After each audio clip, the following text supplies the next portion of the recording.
박영수 특별검사팀이 박근혜 대통령과 최순실 씨 사이에서 징검다리 역할을 한 정호성 전 청와대 비서관을 오늘 전격 소환하면서 다음 수사는 청와대 압수수색이 될 것이란 전망이 나옵니다. 특검은 청와대 압수수색을 공개적으로 진행하겠다고 밝혔습니다. 최순실 씨의 돈 세탁 의혹을 수사 중인 독일 수사당국이 프랑크푸르트 한인 교민을 대상으로 계좌 추적에 나선 사실이 취재 결과 단독으로 확인됐습니다. 최 씨의 딸 정유라 씨의 행방이 드러나지 않은 가운데 독일 검찰과 경찰의 수사가 주목받고 있습니다.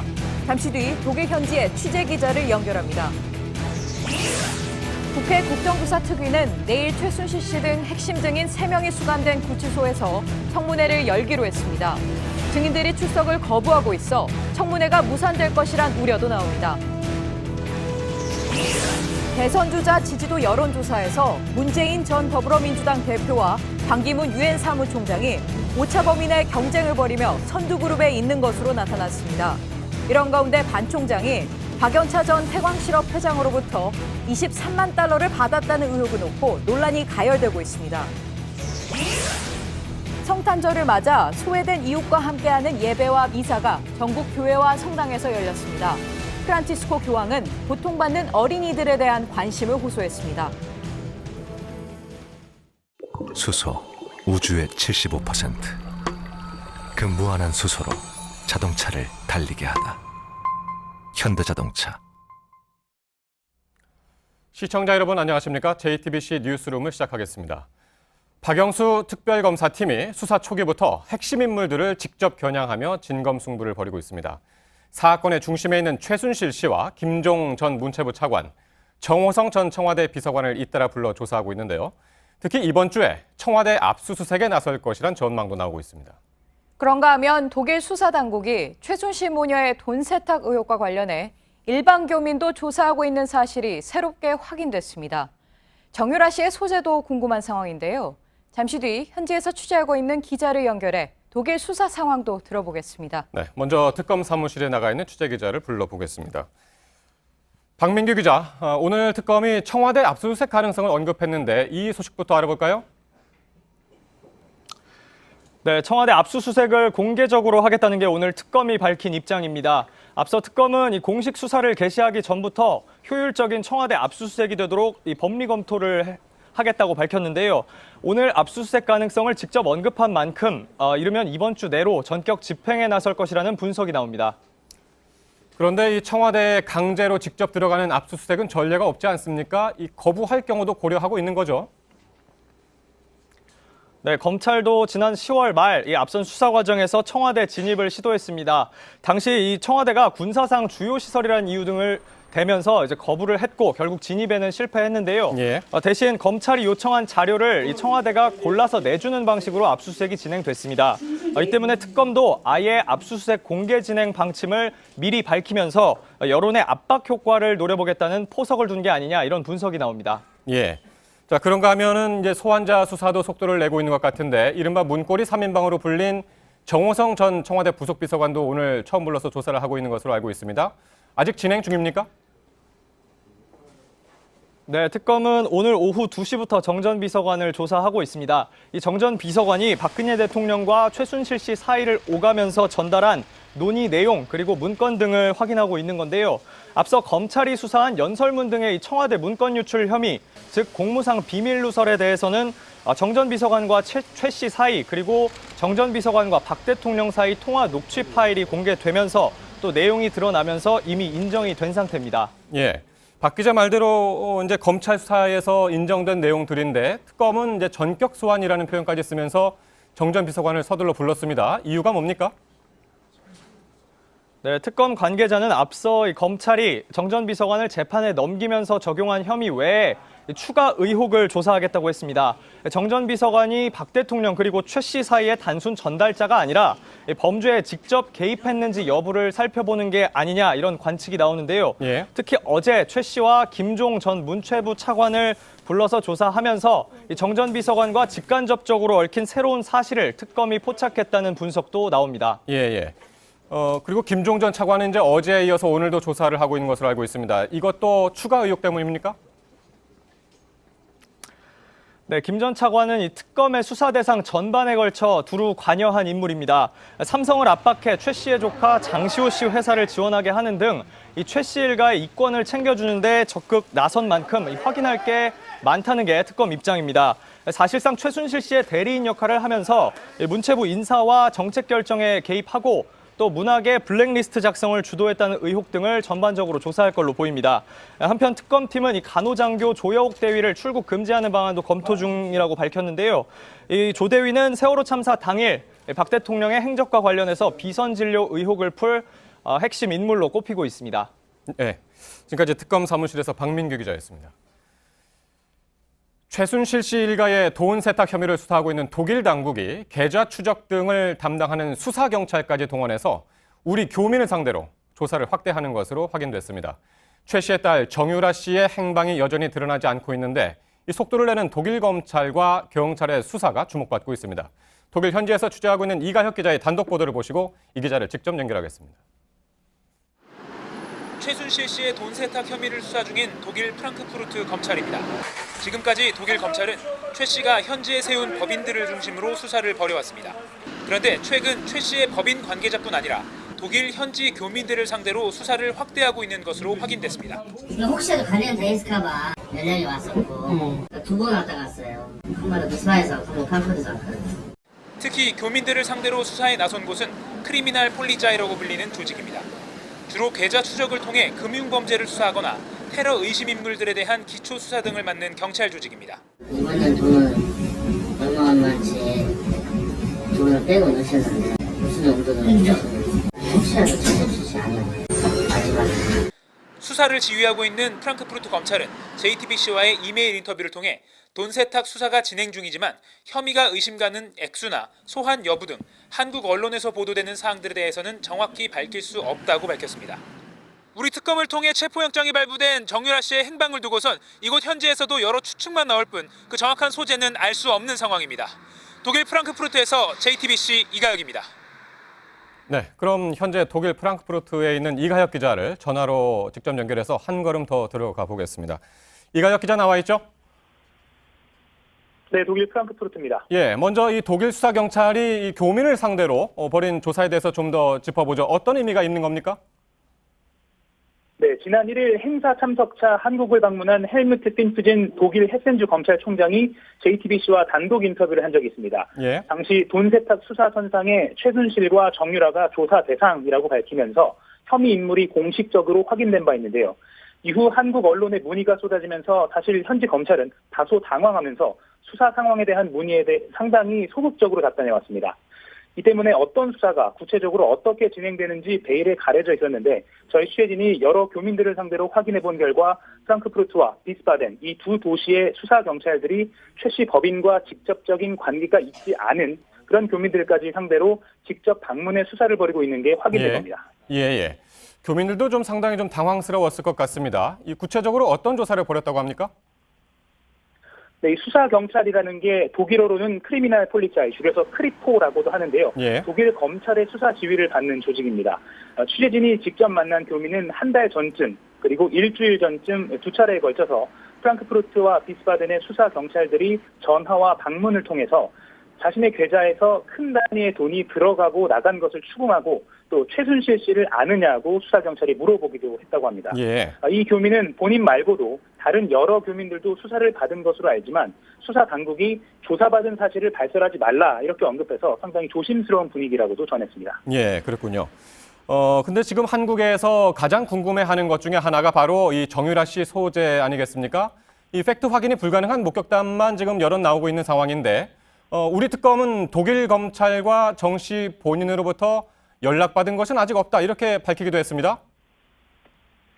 네, 이곳에서도 사실 많은 추측이 나오고 있습니다. 최근 한 국내 신문에서 정유라 씨가 현지 교민이자 도피 조력자로 의심받고 있는 윤모 씨 등과 함께 BMW 승용차를 타고 프랑크푸르트 번화가를 다녔다는 정황이 나왔다면서 사진과 교민들의 증언을 보도했는데요. 예. 차량은 정 씨를 돕고 있는 것으로 의심받는 그 윤모 씨의 동생의 차량으로 확인됐지만 정작 함께 탄 것으로 보이는 여성이 정유라 씨가 맞는지는 확인되지 않는 상황입니다. 네네. 그런데 저희 취재진도 비슷한 다른 목격담을 들은 것이 있는데요. 약 2주 전쯤에 프랑크푸르트 중앙역 인근 중식당에서 정유라 씨를 봤다는 증언이었습니다. 저녁 시간에 정 씨와 또래로 보이는 젊은 여성들과 함께 이 정 씨가 식사를 마치고 나오는 것을 봤다는 내용인데요. 네. 당시 정 씨로 추정되는 이 여성은 아기를 데리고 있지는 않았고 검은 야구 모자를 쓰고 있었고 다른 일행들이 이 정 씨 추정 여성에게 잘 먹었습니다라고 말하기도 했다고 구체적으로 전했습니다. 예. 이 역시 이제 목격담이고 아직까지 이제 소재 파악은 안 되고 있는 그런 상황이지요. 그런데 이 정 씨 이 도피를 돕고 있는 것으로 의심받고 있는 윤 씨는 어떤 인물입니까? 네, 48살인 윤 씨는 교민사회에서 아주 잘 알려진 인물입니다. 데이빗 윤이라는 영문 이름을 사용하기도 합니다. 한국과 독일을 오가면서 여러 사업을 벌이면서 수익도 상당히 많이 거뒀다고 하는데요. 최순실 씨가 독일 현지에 회사를 세울 때도 많은 역할을 한 것으로 알려졌고 또 이 과정에서 정유라 씨와도 자연스럽게 가까워졌다고 합니다. 이 최순실 씨, 정유라 씨 그리고 이 윤모 씨가 식사를 같이 할 때면 정 씨가 윤 씨에게 삼촌이라고 부르면서 상당히 친하게 지냈다는 목격담도 복수의 증언을 들을 수 있었습니다. 예. 하지만 윤 씨 부친과 모친은 아들이 거리낄 것이 없고 조력자라는 언론 보도도 사실이 아니다 이렇게 저희 취재진에게 주장했습니다. 예. 현재 윤 씨는 언론은 물론이고 교민들에게도 사실상 연락을 두절한 상태입니다. 네. 자, 우리 특검에서는 이제 독일 검찰에 수사 협조 공문을 보냈다고 했는데 현지 검찰 입장은 어떤가요? 예, 독일 현지 검찰은 이메일 답변을 통해서 저희 취재진에게 아직 한국 정부로부터 공조 요청이 접수된 것은 없다 이렇게 전했습니다. 독일은 사실상 지난 금요일부터 성탄절 연휴가 시작됐는데요. 프랑크푸르트 검찰도 금요일 오전만 근무하고 대부분 퇴근을 했습니다. 대부분의 관공서가 월요일인 내일까지 연휴고 화요일부터 업무가 재개되는 만큼 수사 공조에 대한 구체적인 입장도 이번 주 중반쯤에야 나올 것으로 보입니다. 예. 그러니까 특검에 정유라 씨에 대한 지명 수배나 여권 정지 같은 요청이 아직까지는 전달되지 않았을 수 있다. 이런 얘기군요. 예. 지금까지 독일 프랑크푸르트에서 이가혁 기자였습니다. 네, 이런 가운데 박 대통령 탄핵 심판도 속도를 내고 있는데요. 법무부가 헌법재판소에 제출한 의견서를 저희 취재진이 입수를 했습니다. 전체적으로는 중립적 입장을 유지하기 위해 애쓴 흔적들이 보이는데 대통령 측에 불리한 의견을 제시한 부분이 눈에 띕니다. 대통령이 무죄 추정 등의 형사재판상 권리를 주장하고 있는데 이를 적용받기는 어렵다고 밝혔습니다. 백종훈 기자입니다. 법무부가 지난 23일 헌법재판소에 제출한 탄핵 심판 사건 의견서입니다. 박근혜 대통령이 받는 혐의에 대해선 구체적인 의견을 밝히지 않았습니다. 대통령이 직무 정지 상태지만 법무부 입장에선 헌법상 행정부 수반과 관련된 사건에 직접 의견을 내놓기 어려웠던 것으로 보입니다. 하지만 탄핵 심판 절차에 대해서는 검사 역할을 하는 국회 소추위원단 쪽 입장과 다르지 않은 대목이 있어 주목됩니다. 무죄로 추정하거나 입증 책임을 검사에게 지우는 등의 형사 절차상 대원칙을 탄핵 심판엔 적용하기 어렵다고 한 겁니다. 앞서 대통령 측이 무죄 추정의 원칙이 적용돼야 한다고 주장한 것과 배치되는 의견입니다. 법무부는 또 대통령 측이 강하게 반대했던 헌재의 수사기록 송부 요청도 적법하다고 했습니다. 다만 법무부는 대통령 본인의 행위만이 탄핵 사유라며 측근들의 부정부패는 심판 대상이 아니라고 선을 긋기도 했습니다. JTBC 백종훈입니다. 국회 국정조사 특위는 내일 최순실 씨 등이 구속수감 중인 구치소를 찾아서 그곳에서 청문회를 열겠다고 발표해둔 상태죠. 열리게 되면 한보그룹 사태 이후 19년 만이라 큰 관심인데요. 하지만 최 씨 등이 일단 출석을 또 거부한 가운데 법무부도 방법이 없다는 입장이어서 무산될 것이라는 우려가 커지고 있습니다. 김혜미 기자입니다. 최순실 씨, 안종범 전 청와대 수석, 정호성 전 비서관은 국회의 동행 명령을 2차례나 거부했습니다. 이 때문에 국조특위는 명령장을 다시 발부했고 내일 구치소까지 찾아가 청문회를 열기로 했습니다. 앞서 1997년에도 한보그룹 사태 국조특위가 구치소 청문회를 열었습니다. 당시엔 정태수 한보그룹 회장 등 핵심 증인들이 출석해 정치자금 제공 사실을 간접 시인했습니다. 하지만 이번엔 최 씨 등 3명이 다시 불출석 의사를 밝혔습니다. 야당은 청문회가 구치소 내에서 열리는 만큼 이들을 청문회장까지만 옮겨주면 된다고 주장했지만 법무부는 법적 근거가 없어 이를 강제할 수 없다는 입장입니다. 이러다 보니 증인이 없어 청문회가 사실상 무산될 거란 우려가 커지는 상황입니다. 그럼에도 불구하고 특유는 일단 서울구치소에서 예정대로 청문회를 열고 최 씨 등 3명의 출석을 종용할 계획입니다. JTBC 김혜미입니다. 앞서 보신 것처럼 헌재의 대통령 탄핵안 심리가 본격화하면서 조기 대선 분위기도 점차 무르익고 있는데요. 최근 여론조사를 보면 더불어민주당 문재인 전 대표와 반기문 유엔 사무총장이 초기 양강 구도를 형성하는 것으로 나타나고 있습니다. 반기문 사무총장은 최근 박연차 전 태광실업 회장으로부터 수억 원대 금품을 받았다는 의혹도 제기가 되고 있는데요. 먼저 여론조사 결과를 조익신 기자가 분석해드리겠습니다. 최순실 태블릿 PC에서 시작된 촛불 전국. 박근혜 대통령 탄핵과 여당 분당 사태까지 이어지면서 차기 대선의 시계추도 빨라졌습니다. 유권자들의 관심은 일단 문재인 전 대표와 반기문 총장에게 쏠리는 모습입니다. 중앙 썬데이가 발표한 여론조사에 따르면 양자 대결이나 국민의당 안철수 전 대표까지 집어넣은 3자 대결에선 문 전 대표가 간발의 차였지만 반 총장 앞에 섰습니다. 반면 다자 대결에선 반 총장의 지지율이 26.2%로 24.7%인 문 전 대표보다 높았습니다. 하지만 모든 격차가 오차 범위 이내인 상황. 촛불 집회가 정점이었던 지난달 많이 빠졌던 반 총장 지지율이 사실상 대선 출마 선언으로 최근 회복세를 타면서 문 전 대표와 반 총장 두 사람이 양강 구도를 형성하기 시작한 겁니다. 실제로 이 조사에선 이재명 성남시장이 다자 대결 시 3위에 올랐지만 지지율은 11% 선에 그쳤습니다. 반 총장이 이처럼 양강 구도에 들면서 내년 초 귀국 이후 여권 정계 개편 과정에서도 주도적인 역할을 할 것이란 관측이 나오고 있습니다. JTBC 조희신입니다. 그런데 이렇게 지지율 회복세에 들어간 반기문 총장 앞에 금품 수수 의혹이 불거졌습니다. 박연차 전 태광실업 회장한테서 23만 달러를 받았다는 보도가 나온 건데요. 당사자들은 부인했지만 정치권의 반응은 즉각적이고 뜨거웠습니다. 박사라 기자입니다. 시사저널은 반기문 총장이 박연차 전 회장으로부터 23만 달러, 우리 돈 2억 8천여만 원을 받았다고 보도했습니다. 2005년 외교부 장관 시절 한남동 장관 공관에서 20만 달러가 든 쇼핑백을 받았고 또 유엔으로 옮긴 2007년에 뉴욕의 한 식당 사장을 통해 박 전 회장의 돈 3만 달러를 받았다는 겁니다. 반 총장과 박 전 회장 측은 의혹을 즉각 부인했습니다. 유엔 측은 근거 없는 허위라고 발표하고 해당 언론사에 사과와 함께 기사 취소를 요청하기로 했습니다. 박 전 회장도 이치에 맞지 않는 허구라고 주장했고 박연차 게이트를 수사했던 이인규 전 대검 중수부장도 모르는 일이라고 선을 그었습니다. 하지만 더불어민주당은 검찰 수사를 촉구하고 나섰습니다. 국민들이 납득할 만한 그런 해명을 하든가 그런 의혹에 대해서 수사기관에서 수사하는 게 필요하죠.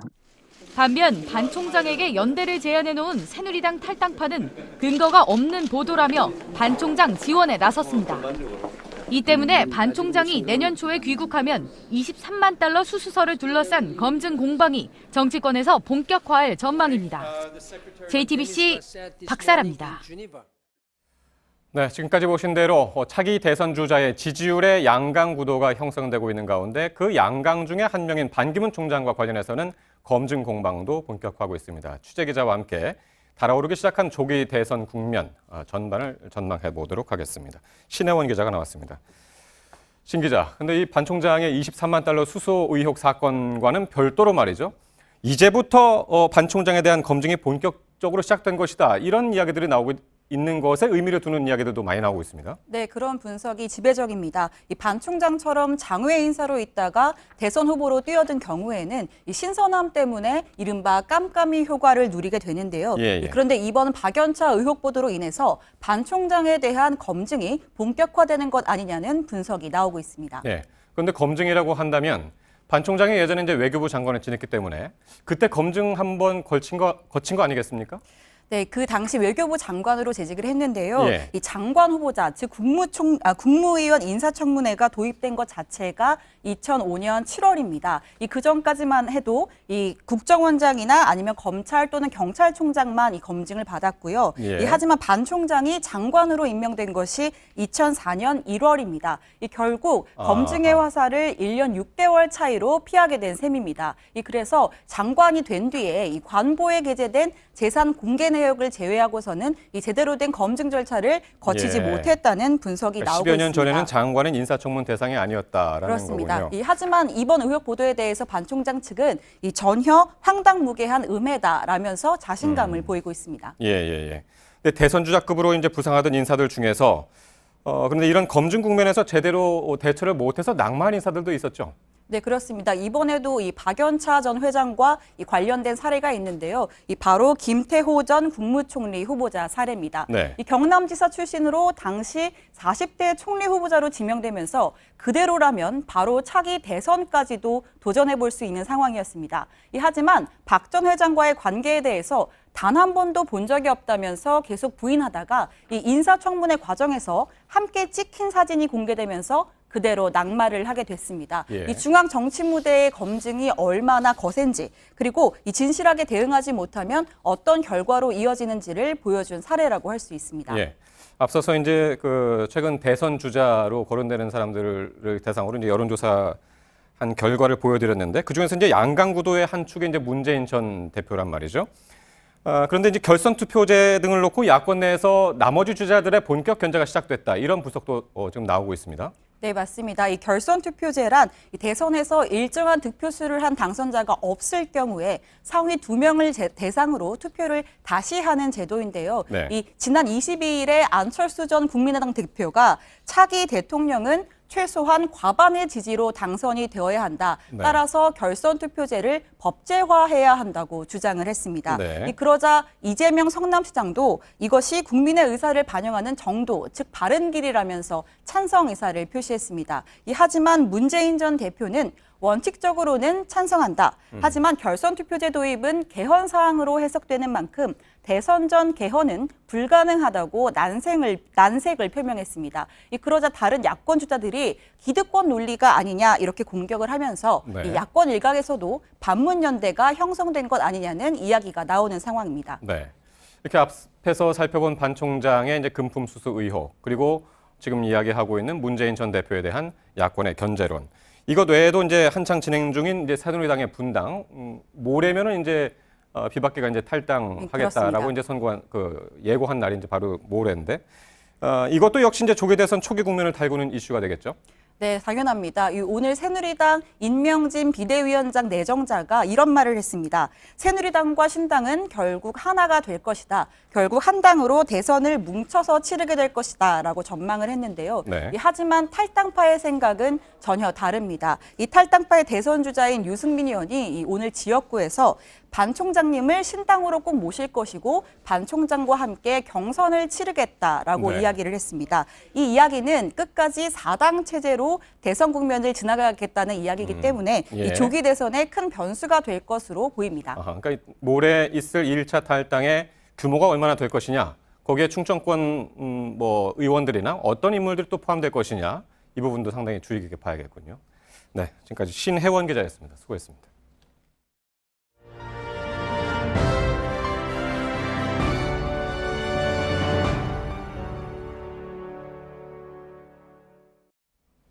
새누리당 비박계 의원들의 집단 탈당이 예고대로라면 이틀 뒤에 실행됩니다.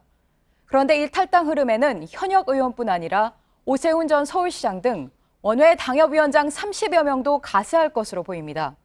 이에 따라 당의 잔류와 친박계의 만류 작업도 급박하게 돌아가고 있습니다. 유선희 기자입니다. 새누리당 비박계 원외 당협위원장 31명이 국회의원회관에 모였습니다. 27일로 예정된 비박계 의원들의 탈당에 어떻게 동참할지 논의하기 위해서입니다. 모임에는 서울 종로 당협위원장인 오세훈 전 서울시장과 중진 의원 출신들도 여러 명 참석했습니다.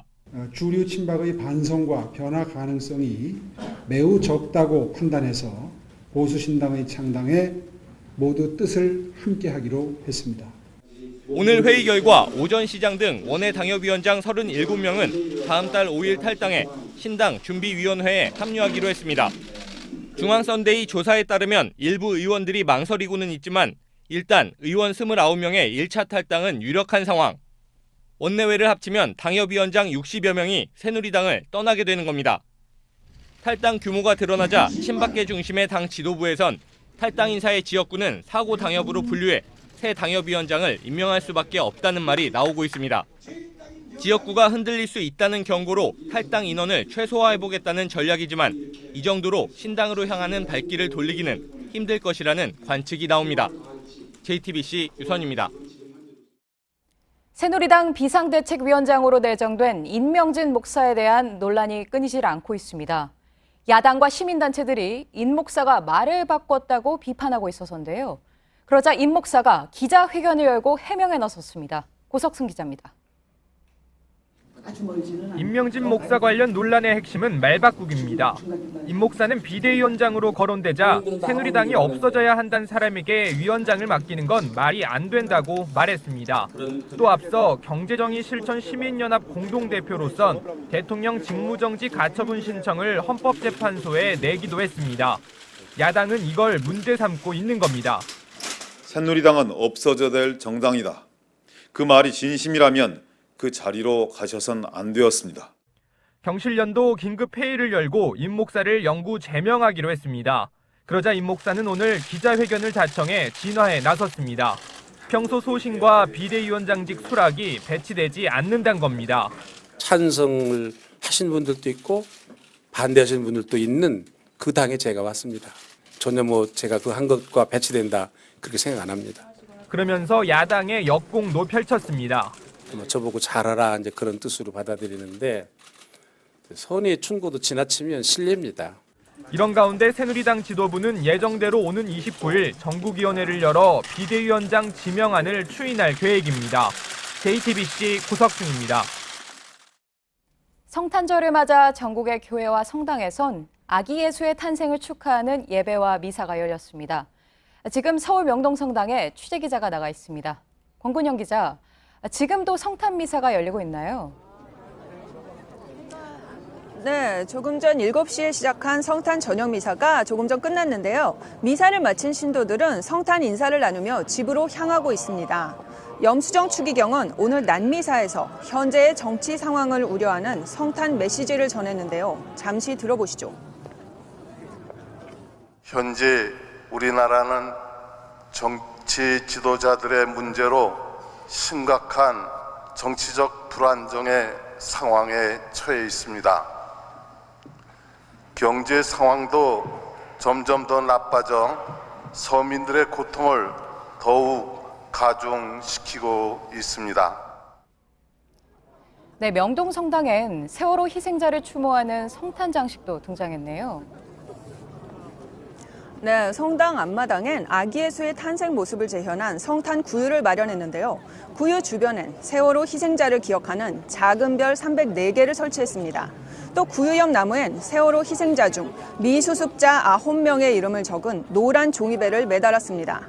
어둠을 물리치고 희망의 빛으로 온 아기 예수처럼 이들도 하루빨리 우리 곁에 돌아오길 바라는 마음을 담았습니다. 네, 그리고 개신교에선 소외된 이웃을 기억하는 성탄절 연합 예배를 열었죠. 네, 오늘 오후 서울역 광장에선 고난받는 이들과 함께하는 성탄절 연합 예배가 열렸는데요. 추운 날씨에도 700명가량이 모였습니다. 참석자들은 아기 예수가 가장 낮은 모습으로 세상에 왔던 의미를 되새기며 고통받고 슬퍼하는 이들을 위해 두 손을 모았습니다. 국민들의 분노는 100만, 200만의 촛불로 타올랐습니다.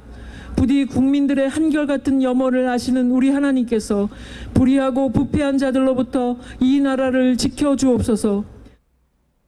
네, 오늘 성탄 예배엔 세월호 유가족도 함께했네요. 네, 유가족들로 구성된 4.16 합창단이 예배 시작 전에 찬송가를 불렀습니다. 광장에서 예수의 사랑을 되새기는 성찬 예식도 진행했는데요. 세월호 유가족들과 KTX 해고 승무원들이 예배에 참석한 교인들에게 예수의 살과 피를 뜻하는 빵과 포도주를 나눠줬습니다. 오늘 모아진 성탄절 헌금은 경제적 어려움에 처해 있는 KTX 해고 승무원들에게 전달됐습니다. 네, 명동성당에서 권근영 기자였습니다. 프란치스코 교황이 성탄 메시지를 내놨습니다. 전쟁 등으로 고통받는 어린이에 대한 관심을 호소했는데요. 어린이들의 비극을 더는 외면해선 안 된다는 겁니다. 유미애 기자입니다. 무표정한 얼굴로 피 흘리며 구급차에 앉아있던 5살 소년 논란. 울며 아빠를 찾는 8살 시리아 소녀. 해변으로 떠밀려온 꼬마 난민 아일란 쿠르드의 주검까지. 프란치스코 교황의 올해 첫 성탄 메시지는 고통받는 어린이를 향한 관심이었습니다. Ma giacciono nelle squalide mangiatoie di dignità. 내전에 시달리고 난민 신세가 된 어린이들을 더는 외면해선 안 된다는 겁니다. 실제 시리아 내전이 2011년 시작된 이후 어린이 사망자는 무려 15,000여 명에 달합니다.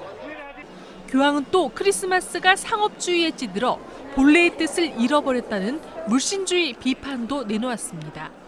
교황은 성 베드로 대성당에서 전통대로 성탄절 공식 메시지를 담은 우르비에트 오르비, 로마와 온 세계를 발표했습니다. JTBC 유미입니다. 어제 9번째 촛불 집회까지 이 촛불 집회 누적 참가자 수가 1,000만을 눈앞에 두고 있습니다. 주최 측은 박근혜 대통령 퇴진까지 집회를 멈추지 않겠다는 입장인데요. 올해 마지막 날인 오는 토요일에도 집회가 예고돼 있습니다. 신진 기자의 보도입니다. 성탄절 전야인 어제 서울 도심에서 주최 측 추산 60만 명의 시민들이 촛불을 들었습니다.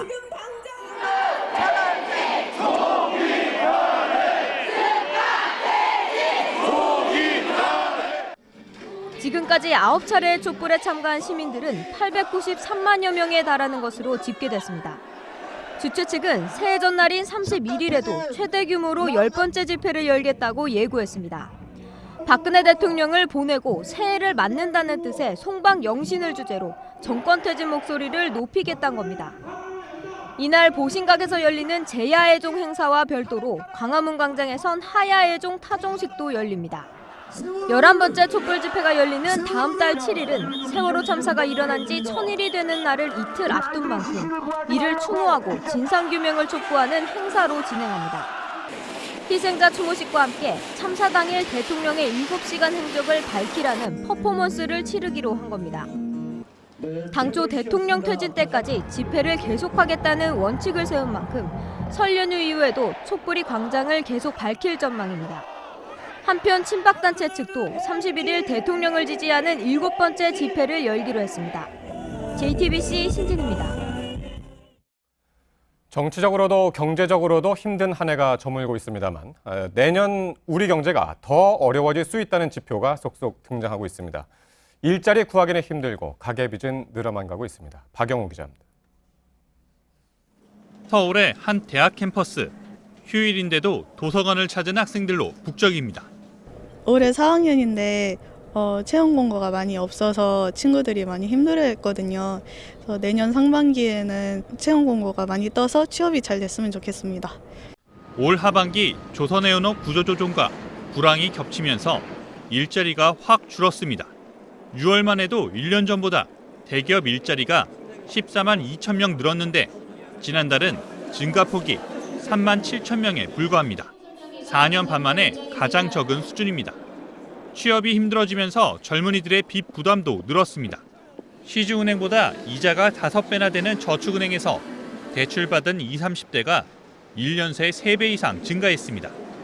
한 달 안에 갚아야 하는 신용카드 현금 서비스를 쓰고 연체하는 경우도 지난해보다 늘고 있습니다. 현금 서비스를 연체하면 최고 27%나 하는 연이자에다가 추가 이자를 20% 이상 물어야 합니다. 나라 밖 여건도 좋지 않습니다. 지난 23일 원달러 환율이 1,200원을 돌파하면서 외국인 투자자들의 돈이 주식시장에서 빠져나갔습니다. 내년 상반기엔 원달러 환율이 1,300원을 넘을 거란 전망도 나옵니다. 국내 금리까지 오르면서 1,300조나 되는 가계빚의 이자 부담도 더 커지고 있습니다. JTBC 박영우입니다. 오늘도 경남 양산과 전남 나주의 양계 농장이 AI 확진 판정을 받는 등 AI가 진정될 기미를 보이지 않고 있습니다. 게다가 독감까지 빠르게 번지자 지자체들이 해넘이와 해돋이 또 겨울축제를 줄줄이 취소하고 있습니다. 지역 경제의 시름이 더 커지고 있습니다. 구석찬 기자입니다. 새해 첫날이면 한반도에서 가장 먼저 해돋이를 볼 수 있는 울산 간절곶입니다. 그런데 여기서 15km 떨어진 부산 기장군이 AI에 뚫리면서 예정됐던 해맞이 행사가 전격 취소됐습니다. 울주군은 이미 축제 예산 4억 5천만 원 가운데 사전 준비에 1억 6천만 원을 지출한 상태. 10만 명의 해맞이객이 가져올 겨울 특수가 사라지면서 조선 경기 악화로 가뜩이나 침체된 지역 경기는 더 얼어붙을 전망입니다. AI 추가 발생지인 경남 양산을 비롯해 인천과 아산, 천안, 해남 땅끝 마을 등 현재까지 20곳이 집단 감염을 우려해 해넘이 해맞이 축제를 취소했습니다. 반면 포항 호미곶과 부산 해운대, 강릉 정동진, 당진 외목, 제주 성산 일출봉에선 피해가 발생하지 않는 한 행사를 예정대로 진행키로 했습니다. 행사가 취소된 곳이나 강행하는 곳이나 긴장하기는 마찬가지입니다. 공식 행사와 관계없이 찾아오는 사람들까지 막을 수는 없기 때문입니다. 이 때문에 홈페이지나 거리 현수막을 통한 대대적 홍보와 함께 추가 방역 대책 마련에 몰두하고 있습니다. JTBC 구석찬입니다. 대우조선해양 비리를 수사 중인 검찰이 내일 오전 송희영 전 조선일보 주필을 피의자 신분으로 불러 조사합니다. 송 전 주필은 뉴스컴 대표 박수환 씨와 대우조선해양 남상태 전 사장에게 기사 청탁과 사장 연임 로비를 받은 혐의를 받고 있습니다. 국제 유가가 오르면서 국내 기름값도 1년여 만에 최고치를 기록했습니다. 한국석유공사에 따르면 오늘 전국 주유소의 평균 휘발유 값은 리터당 1,471원으로 지난해 11월 이후 가장 비쌉니다. 서울과 제주의 일부 주유소에선 리터당 2,000원이 넘었습니다. 일본 언론이 뽑은 올해의 10대 국제뉴스에 최순실 국정농단 의혹과 박근혜 대통령의 탄핵안 가결이 포함됐습니다. 요미우리 신문이 발표한 10대 뉴스에선 최순실 국정농단 의혹이 트럼프의 미국 대통령 당선과 브렉시트에 이은 3위에 올랐습니다. 92명을 태운 러시아 국방부 수송기 한 대가 러시아에서 출발해 시리아로 가던 중 추락했습니다. 러시아 국방부는 항공기 잔해를 소치의 흑해 연안에서 1.5km 떨어진 해저 50m 지점에서 발견했다고 밝혔습니다. 이 항공기엔 러시아 군인과 군 합창단이 타고 있었는데 모두 숨진 것으로 추정됩니다. 네, 트럼프 대통령 당선인이 민감한 외교 사항까지 트위터로 공개, 우려가 적지 않은데요.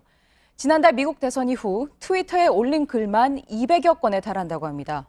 트럼프는 왜 이렇게 트위터를 통해 정책을 내놓는 걸까요? 이유정 기자입니다. 미국이 핵 능력을 대폭 강화해야 한다고 주장한 트럼프 당선자. 기자회견이 아닌 트위터를 통해서였습니다. 세계를 놀라게 한 37년 만에 대만 총통과의 전화통화도, 쿠바와 관계 단절 시사 발언도 모두 트위터로 했습니다. 경제 분야도 마찬가지입니다. 모두 파급력 있는 발언들입니다.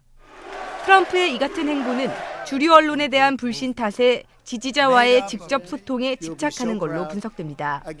실제 트럼프는 당선이 공식 확정된 직후 트위터에 왜곡된 언론 보도에도 우리는 해냈다며 언론의 반감을 드러낸 바 있습니다. 문제는 그의 즉흥적인 트위터에 전 세계가 들썩이고 있다는 점입니다. 직접 소통이라는 긍정적인 측면도 있지만 민감한 외교 안보 분야까지 짤막한 트위터 메시지로 전하는 건 신중치 못하다는 비판도 나옵니다. 공식 정책 라인을 거치지 않다 보니 향후 최종 정책 결정에 혼선도 예상됩니다. 월스트리트 저널은 트윗은 취임 후에도 계속될 수 있다며 트위터를 통해 긴급 뉴스를 내보내는 트럼프의 습관은 백악관과 내각 전체로 퍼질 것이라고 예상했습니다. JTBC 이유정입니다. 날씨입니다. 오늘 밤 전남 해안과 제주도에서 내리기 시작한 비는 내일 전국으로 확대됩니다. 내일 저녁부터 비가 눈으로 바뀌어 영동과 경북 산간에 최대 20cm, 강원 산간에는 30cm 이상 오겠습니다. 내일 아침 기온은 서울 1도 등 대부분 영상권이지만 낮 기온은 오늘보다 1에서 3도 낮겠습니다. 네, 크리스마스에 좀 더 기분 좋은 소식들을 많이 전해드렸어야 하는데 그렇지 못해서 좀 상당히 죄송스러운 마음까지 들기도 합니다. 네, 남은 성탄절 휴일 의미 있는 시간으로 마무리하시기 바랍니다. 네, JTBC 뉴스룸 오늘 순서는 여기까지입니다. 시청해주신 여러분 고맙습니다.